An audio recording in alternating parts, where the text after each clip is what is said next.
What a match and what a win. Last time it was Virat Kohli, Isari Jasprit Bumrah. Hello and welcome to Cricket Chat Venkatesh. So Pakistan మీద world కప్స్లో మన superiority మరొకసారి maintain చేసాం. ఒక tough మ్యాచ్లో మొత్తం ఆశలన్నీ వదులుకున్న టైంలో ఒక ప్లేయర్ మాత్రం మనం గెలుస్తాము అని చెప్పి నమ్మాడు, అలాగే చేసి చూపించాడు. అతని పేరు Jasprit Bumrah. Everything was going against India. Toss ఓడిపోయాము, చిన్న స్కోర్ చేసాం, 119 మాత్రం చేసాము ఇండియన్ టీం. అండ్ వాళ్ళు మంచి స్టార్ట్ దొరికింది వాళ్ళకి. ఓపెనర్స్ ఇద్దరు ఒక పార్ట్నర్షిప్. ఆ తర్వాత రిజ్వాన్ సెటిల్ అయ్యాడు, అతనికి కొంచెం సపోర్ట్ కూడా దొరుకుతుంది. 15 ఓవర్ల వరకు అదే పరిస్థితి. 15 ఓవర్ ఫస్ట్ బాల్కి రిజ్వాన్ని అవుట్ చేశాడు బుమ్రా. అక్కడి నుంచి మ్యాచ్ పూర్తిగా ఇండియా టర్న్ అయిపోయింది.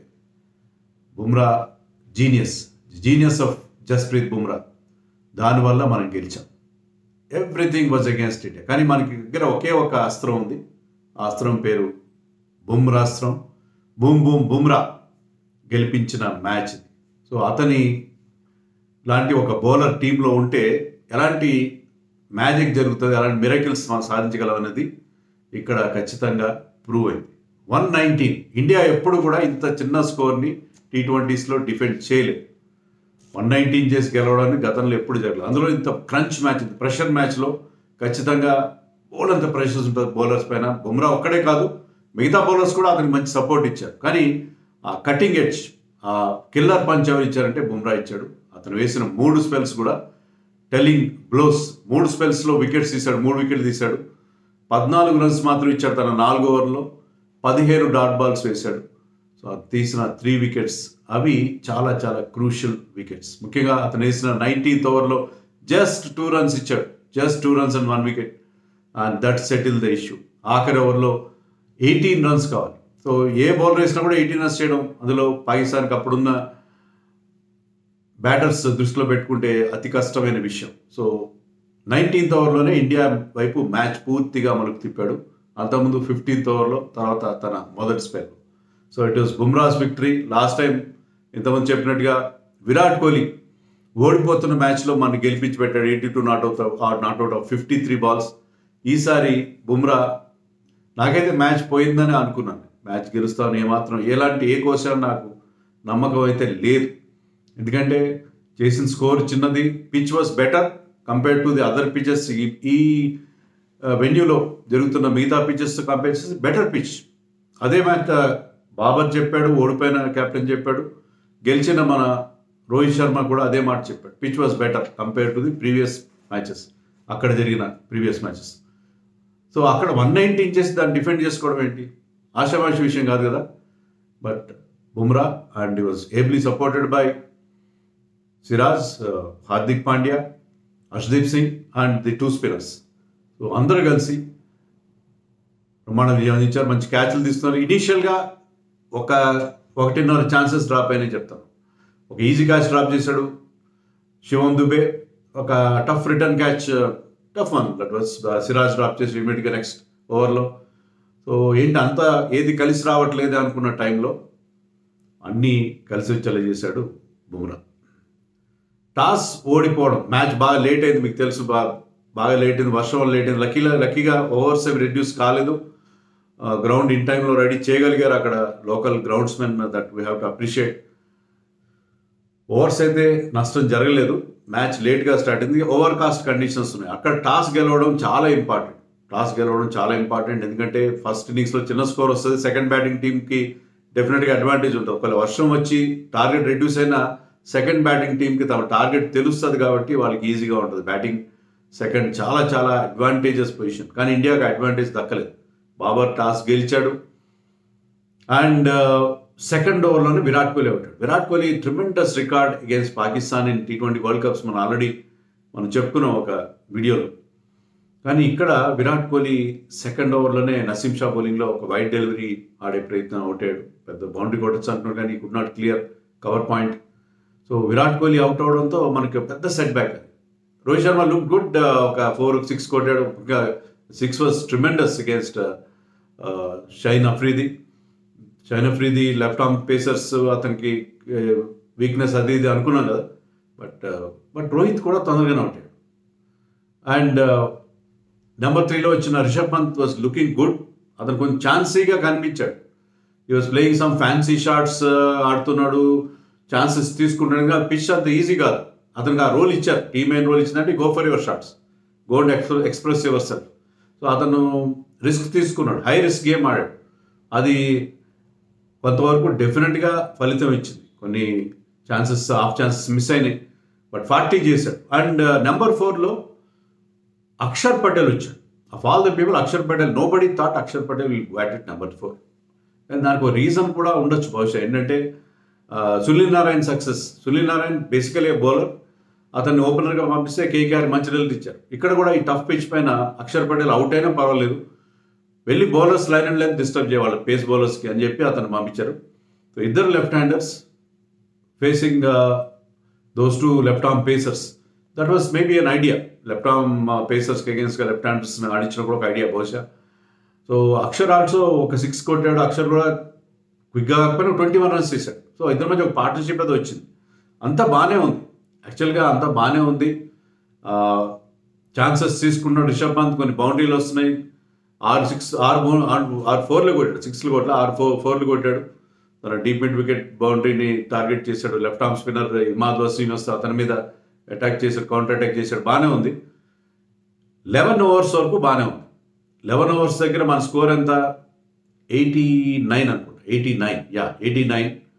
89 ఫర్ 3. మనం బాగానే ఉంది మన పరిస్థితి. ఖచ్చితంగా 160 దాకా వస్తుంది స్కోరు. అక్కడి నుంచి 160, 150 వచ్చినా చాలు. రోహిత్ శర్మ అయితే మ్యాచ్ తర్వాత ఏం చెప్పాడు, 140 మేము ఏం చేసాం, 140 ఈజ్ ఎ పార్ స్కోర్, అక్కడ విన్నింగ్ స్కోర్ అని అనుకున్నాం అని చెప్పాడు. సో అలా వచ్చే స్కోర్ కనిపించింది మాకు. కానీ ఆ తర్వాత ఒక డ్రమాటిక్ కొలాప్స్ చూసాం.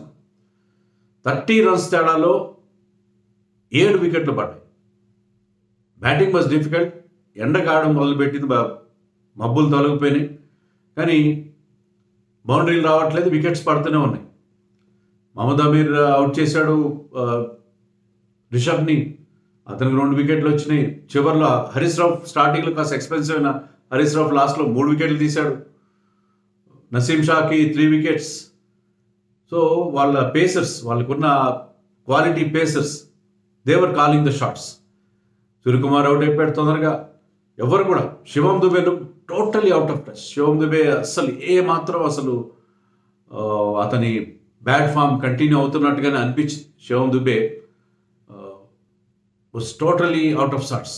శివం దుబే కానీ తర్వాత జడేజా కానీ ఎవ్వరు కూడా నిలబడిన పరిస్థితి. సో మనకి Siraj played some good shots in fact చివరిలో, బట్ ఆల్అౌట్ అయిపోయారు. ఒక ఓవర్ మిగిలిన కానీ ఆల్అౌట్ అయిపోయారు. మనం 119 మాత్రమే చేయగలిగారు. సో లాస్ట్ 7 వికెట్స్ 30 రన్స్కే మనకు పడిపోయాయి. సో అక్కడ మనకి చాలా ఇబ్బంది ఎదురైంది. బట్ వాళ్ళు బ్యాటింగ్ స్టార్ట్ చేసినప్పుడు బుమ్రాకి ఓపెనింగ్ ఓవర్ ఇవ్వలేదు, బోత్ ఎండ్స్ నుంచి ఇవ్వలేదు. సో ఒక ఎండ్ నుంచి హర్షదీప్ స్టార్ట్ చేస్తే ఒక ఎండ్ నుంచి సిరాజ్ స్టార్ట్ చేశాడు. అది కొంచెం రాంగ్ డెసిషన్ అనిపించింది. ఇక్కడ స్వింగింగ్ కండిషన్స్ లేవు, అప్పటికే మబ్బులు తొలగిపోయినాయి, ఎండగాస్తుంది. అక్కడ ఏంటంటే back of length is more effective. అన్నప్పుడు Bumrah is not a swing bowler, no doubt. Harshdeep and Siraj are basically they are good with the new ball. Even first మ్యాచ్లో కూడా వాళ్ళిద్దరే న్యూ బాల్తో ఆపరేట్ చేశారు, కరెక్టే. కానీ ఈ కండిషన్స్లో ముఖ్యంగా వాళ్ళిద్దరూ రిజ్వాన్ బాబర్ పార్ట్నర్షిప్ చాలా ఇంపార్టెంట్. మీ బ్రహ్మాస్త్రం, మీ బుమ్రాస్త్రంని అక్కడ ఉపయోగించాలి. కానీ అక్కడ ఎందుకనో 3rd ఓవర్ వరకు బుమ్రా మనకి సీన్లోకి రాలేదు. సో వాళ్ళు ఒక మంచి స్టార్ట్ దొరికింది వాళ్ళు. 3rd ఓవర్లో వస్తేనే ఒక క్యాచ్, ఐ థింక్ రిజ్వాన్ కొట్టిన షాట్, అది స్క్వేర్ లెగ్ బౌండరీ మీద డ్రాప్ చేశాడు మన శివం దుబే. అది చాలా కాస్ట్లీగా పరిణమిస్తుంది అనిపించింది. బట్ స్టిల్ మళ్ళీ we could come back into the match. ఒక beautiful catch taken by Suryakumar Yadav, అది బాబర్ని అవుట్ చేశాడు. So in the slips, low catch, very well anticipated and very well taken. మంచి ఎజిలిటీ కూడా చూపించాడు సూర్యకుమార్ యాదవ్. సో అది క్యాచెస్ విన్ మ్యాచెస్ అంటారు, ఆ క్యాచ్ చాలా crucial catch. So Babar wicket off Bumrah in his 2nd over, అది మళ్ళీ మనని మ్యాచ్లోకి వచ్చేలా చేసింది. కానీ మళ్ళీ వాళ్ళకి ఆ పార్ట్నర్షిప్స్ వస్తూనే ఉన్నాయి. ఈవెన్ ది సెకండ్ వికెట్ కూడా వాళ్ళకి there was a partnership. So మనకి చిన్న స్కోరు, బౌలర్స్ మీద విపరీతమైన pressure. Siraj also bowled beautifully. చాలా తక్కువ రన్స్ ఇచ్చాడు. హార్దిక్ పాండ్యా ఇనీషియల్గా కొంత రన్స్ ఇచ్చినట్టుగా అనిపించాడు, కానీ హార్దిక్ పాండ్యా తర్వాత 2 వికెట్లు తీశాడు. సో వాళ్ళకి ఇనీషియల్గా వాళ్ళు పర్వాలేదు అని అనిపిస్తున్న టైంలో, ఎందుకంటే Usman Khan looked very very shaky, but there was a partnership. But వాళ్ళు ఇమాద్ వసీంని కాస్త ముందుగా పంపించారు. బట్ వాళ్ళు at the end of 14 overs they were 80 for 3, మళ్ళాగే 80 for 3. So చాలా కంఫర్టబుల్గా కనిపించారు. సో బుమ్రాకి మళ్ళీ స్పెల్ ఇవ్వాలి, ఎందుకంటే బుమ్రా వికెట్స్ ఇస్తారని రావాలి. సో 15th ఓవర్కి బుమ్రాని తీసుకొచ్చాడు Rohit Sharma. That proved to be a master stroke. First బాల్కే రిజ్వాన్ని క్లీన్ బౌల్ చేశాడు, అయితే in swinger and horrendous shot. ఎందుకంటే అక్రాస్ ద లైన్ ఏదో పెద్ద షాట్ కొడదు. బుమ్రా బౌలింగ్లో అంత పెద్ద షాట్ కొట్టాల్సిన అవసరం ఉంది. ఆ పిచ్ పైన వేరే బౌలర్స్ విషయంలోనే సరిగ్గా బాల్ వెళ్ళట్లేదు, బౌండరీకి వెళ్ళట్లేదు. తర్వాత shot making was not at all easy. So ఆ shot that must have cost them the match అనిపించాలి. ఆ రిజ్వాన్ 31 రన్స్ చేశారు అప్పటికి. Rizwan was the only player who looked in good touch. మిగతా ఎవరు కూడా 15 దాటలేదు. ఈ ముగ్గురు 13 ఏమో చేస్తారు, ఒకరు 15 చేస్తారు పాకిస్తాన్ ఇన్నింగ్స్లో. సో రిజ్వాన్ ఆడిన ఆ shot, and of course Bumrah జీనియస్ని మనం ఏమి అనట్లేదు. Bumrah might have induced him to play that shot, but still Bumrah so good ఆ ఓవర్లో కానీ రన్స్ స్క్వీజ్ చేయడం. సో అక్కడ మ్యాచ్ టర్న్ అయిపోయింది. వాళ్ళకి తర్వాత బ్యాటింగ్ లేదు పెద్దగా, లాంగ్ టైల్ ఉంది. 4 ఫాస్ట్ బౌలర్స్ ఎవరు పెద్దగా బ్యాటింగ్ చేయరు. షాదాబ్ ఖాన్ కానీ ఎవరు కూడా నిలబడిపోయి. Imad Wasim was there almost till the end, but అతను he was not able to get those boundaries. Iftikhar పరిస్థితి కూడా అంతే ఉంది.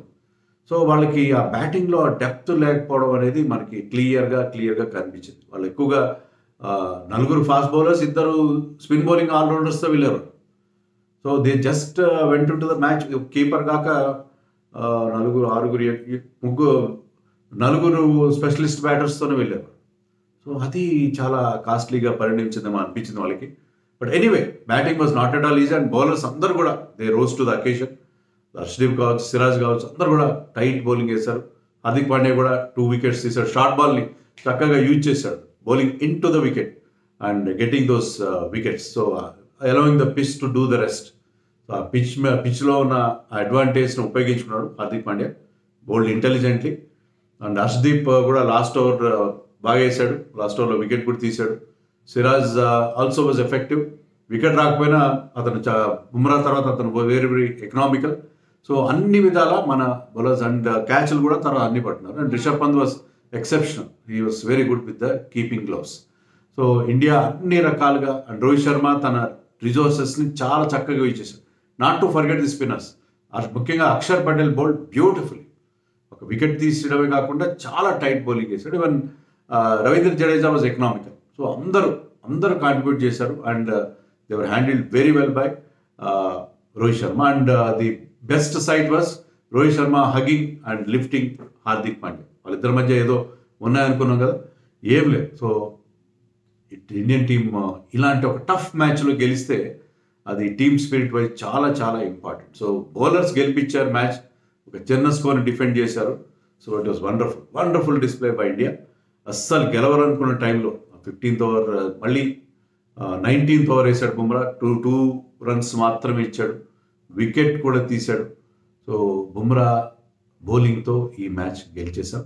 And not to forget the performance, the aggressive 40 by Rishabh Pant, and also the other bowlers కానీ ఫీల్డర్స్ కానీ అందరూ కలిసి చాలా even ground fielding was very good. Pakistan లాగా వాళ్ళు ఓవర్ త్రోలు చాలా ఇచ్చేసారు. వాళ్ళు 1-2 నో బాల్స్ పట్టి అది మినహాయిస్తే everything was perfect for India. So Pakistan మీద మనం వరల్డ్ కప్స్లో మనకున్న అప్పర్ హ్యాండ్ని మనం కంటిన్యూ చేస్తాం. క్రౌడ్ నుంచి కూడా మనకి ఫుల్ సపోర్ట్ దొరికింది. 34,000 మంది క్రౌడ్ ఇచ్చారు. పిచ్ అంత గొప్పగా లేదు, గ్రౌండ్ అంత గొప్పగా లేదు, బట్ స్టిల్ ఇండియా టఫ్ కండిషన్స్లో still the manage to win. And congratulations to team India.